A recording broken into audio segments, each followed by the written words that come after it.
Charlie here with two of the brilliant and twisted minds from Neowiz, who created a game that's reimagined Pinocchio as a ruthless killing machine to cleanse a plague-infested world.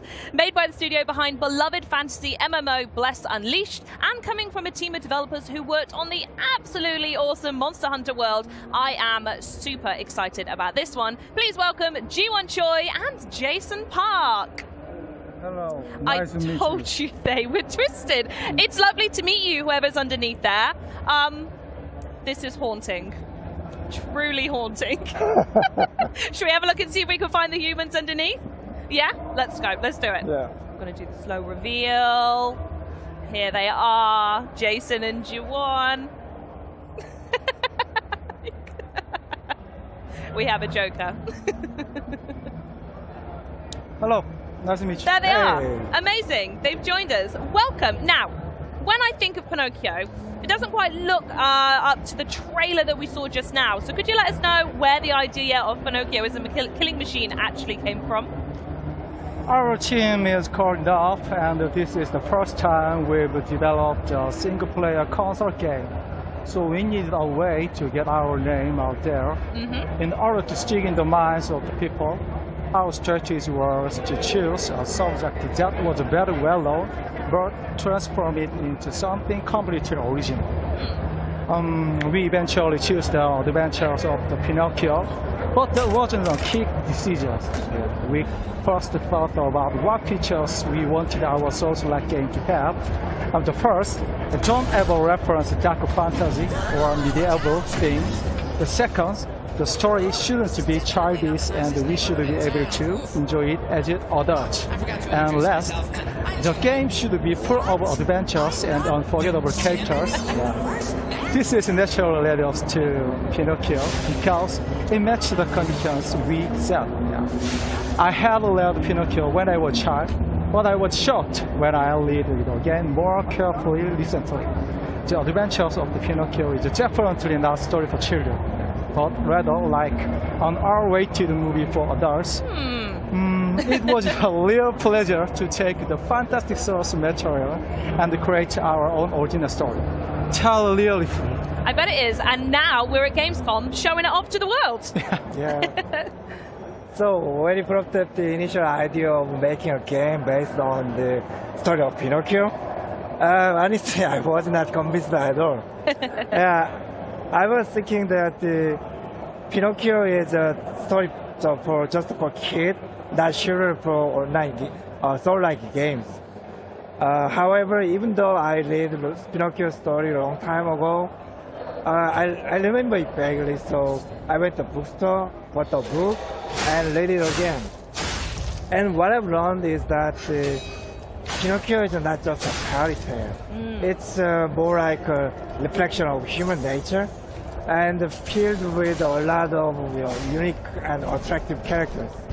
That's when I realized this is something we have to do, revitalizing this amazing story as a game. I think it sounds like I might need a reread of Pinocchio then. But until then, do you want to give us a bit of a deep dive of the story and the world that your Pinocchio inhabits? As you already know, Lies of P is based on the original story of Pinocchio, which is actually quite brutal. And while the main characters in Lies of P are from the Pinocchio, our game's story is completely different and filled with new events. For example, Lies of P takes place in the imaginary city of Krat, where petrification disease is spreading and causing a lot of conflict. And while you will meet a lot of familiar characters from the Pinocchio, they want to be anything like you remember.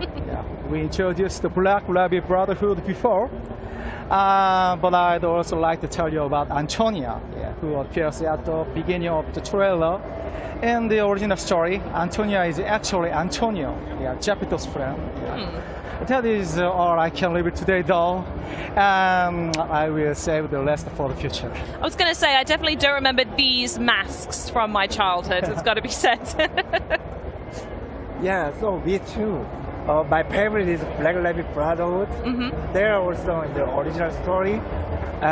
Poor Black Rabbit holding a coffin on their shoulders. they're in Rise of P. They are not just rabbit. They are brutal warriors. They are still carrying a coffin and always trying to squeeze you into it. I really want to see how you guys survive when they're hunting you.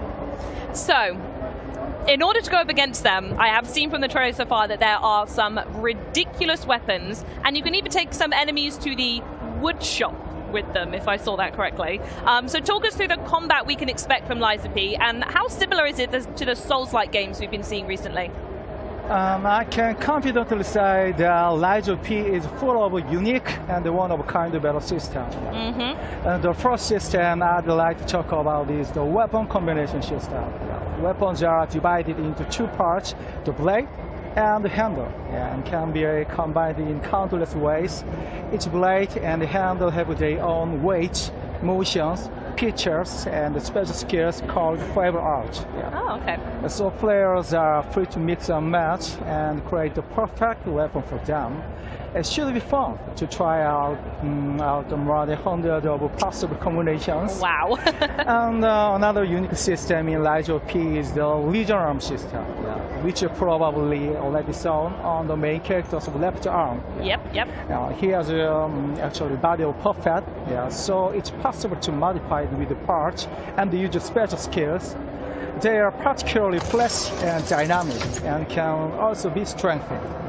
It'll be fun to choose the right Legion arm for the situation you are in. Now, I had a chance to play it earlier, by the way, I'm just going to say, and it is so difficult. So I just want to let anyone know out there that this game is so difficult, you are going to absolutely love it. But to answer the elephant in the room, obviously the original Pinocchio game had a big emphasis on his nose growing with every single lie. So I have to ask, does this element of the Pinocchio story play into Lies of P at all? Yeah. First of all, I think that lying is the most important aspect of the original story. Agreed. And when you really think about it, humans are capable of lying, and that can also be proof of their humanity. This also means that we approach the concept of lying in a completely different way than the original. Think about it. Is there any more human than using lies to achieve something? We think that in order to become real human, one has to lie, and that is reflected in the game by players experiencing a variety of events by lying. The choices they make will also affect the ending. As for what this might do to his nose, I can spoil it for you. And you need to find it out for yourself. But I can guarantee you will not expect anything. I tell you what, when the full game comes out then, the first thing I'm testing is the lying. In the game you can lie if you be a human, but always remember, the Black Rabbit Brotherhood is always looking for a chance to put all liars into the coffin. Right, okay, moving swiftly onwards from that then, there had to be a ton of people putting a lot of time into Lies of P to pull the strings, pun intended, to get a game like this off the ground. So can you talk about the development process, and were there any difficulties actually getting people to buy into this reimagining? Actually, in Korea, the majority of games are online PC and mobile games. So there aren't many developers with expertise in single-player games for console. Oh, okay. So we did a lot of trial and error and made a lot of mistakes. But this was unavoidable. Despite these challenging circumstances, the fact that our team had a lot of developers who already had experience with console game projects was a major help. Most of all, our team absolutely loves console games, so it was easy to get everyone on board with our visions for Lies of P. I would like to give all the credit to our team members, and they are the reason why Lies of P could come this far. And I'm really proud of our team. And I'm sure they are so proud of you both sat here today representing the game as well, so shout out to you two in particular. It is the first time for us to make a single-player game. We all have a lot of experiences on developing action games, but only limited to online games. At first, I was thinking that making single-player games would be easier in terms of technical perspective, like no network sync issues, etc.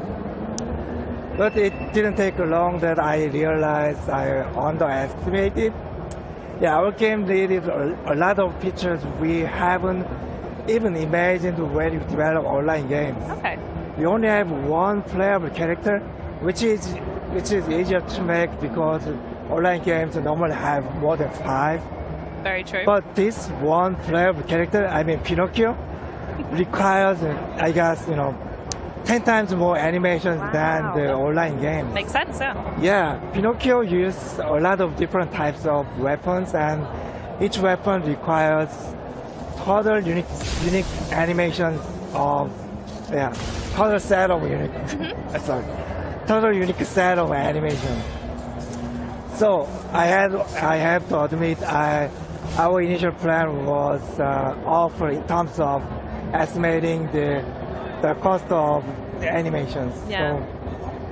So if you look at our studio, and probably you can see our animated artists and combat designers yelling at each other and arguing all the time.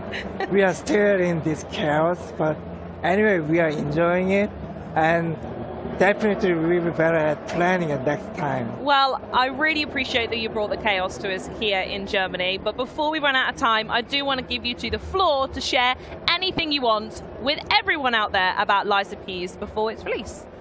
Actually, we didn't expect the Lies of P to get this much interest and love from gamers. We really want to thank you all for the tremendous level of support. We'll do our absolute best, and are sure that you will be mesmerized by the city of Krat. Take care, and see you in the Xbox Game Pass next year. Hell yeah! Yeah, for everybody at Gamescom, don't forget to visit our booth and play the demo. Enjoy it, and please share your experiences with us. Thank you for having us today, and enjoy Gamescom with Lies of P.